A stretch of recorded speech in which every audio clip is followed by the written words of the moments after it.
Hey everyone, I'm back with a video about how the Tech One modules differ from each other and what each naming scheme actually means. So let me show you what I mean by that. Back here. There we go. So I'm going to use the remote armor repairs as an example because it has one of each so that we can go over each one and show you the difference. So we have 1, 2, 3, 4, 5 different modules in Tech 1.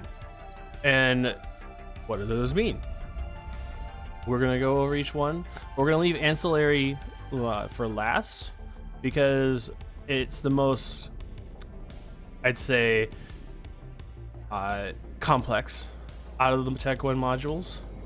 So when you have most of the time, with most modules that are not combat related, so your high slots, your turrets, your missiles, we're not going to worry about those. We're talking about mostly medium slots or a utility, electronic sensor upgrades to your high or medium slots. Most of this also goes to the low slots in a lot of different things. But most of the time, you'll have your remote armor repair, you'll have your compact remote armor repair, your enduring version, and sometimes you'll have a scope version. And then there's number twos, factions. We're not going to worry about any of that. So the differences, what are they? Why do they have different naming conventions? How do they help me? So you could go through each one and check their attributes and check their fitting information. But an easier way is just to right click and compare. And that will bring up a window. And I have already selected them all. You'd select each one that you want to compare. And then they show up here. Now I've also filtered down here at the bottom right to be able to only show a different value. Makes it a lot easier when you're searching for information instead of having a whole gobbledygook like this here. All of this, I don't need all this. So we're gonna go back to that. There we go. And we're not worried about the price today. And meta and tech levels are not important for this. But the differences. A compact module will always have a lower bidding cost.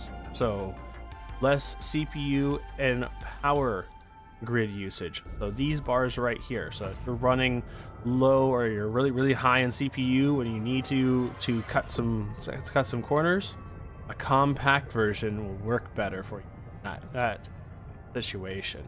Same thing with power grid. Some modules don't have a power grid difference, but when they do, a compact version will get you a better score, essentially lowering the amount to fit it. A enduring gives you a better activation cost. Now, a better activation cost means it's not going to hit your capacitor as bad. You're going to have more battery or more capacitor to do more things. So this would be good in the sense of being able to, let's say you're not cap stable and you just need that itty bit more efficiency in your capacitor to get yourself stable, and you can't fit another battery, something to that effect. Start looking to do some endurings if you got the room with the CPU power grid. Lastly, we have scopes. Now scope, and no matter what it all says, you're looking for those three words: compact, enduring, scope. Scope, use my thing, it's off in the background, but scope will increase the optimal range of modules that need to shoot further. So just like as we look here at optimal range, the compact enduring have the exact same range. The scope fires a itty bit further, so this is good for webifiers, anything E-War related. If you're not worried about your capacitor efficiencies or the fitting, because you may have a whole plentiful amount of CPU and power grid to deal with these. And these values are shown right here. So yeah, we got our optimal range increase there for scope. Everybody does a better job than the base information from the normal armor repair. I don't know why anyone would bother with a small remote armor repair or any normal armor repair, or sorry, any normal module with getting bonuses. Oops. All right. And then you see in the compact, get better efficiency right there. Now, ancillary. Ancillaries bring a whole nother ball game. So, looking at it, bringing it in here, why in the world would we use an ancillary? It does 37 HP. And it has no, don't worry, we're gonna get back here. It doesn't have a better power grid efficiency, power grid efficiency. It doesn't have any extra range. It doesn't have a better fitting module number. Is that each ancillary requires ammunition, and this ammunition can be cap boosters. It can be, seeing here, nanite repair paste here, and nanite and everything, of course, costs money. So first shot, because this takes one shot and it takes it 60 seconds to recharge, is 23,000 or 24k.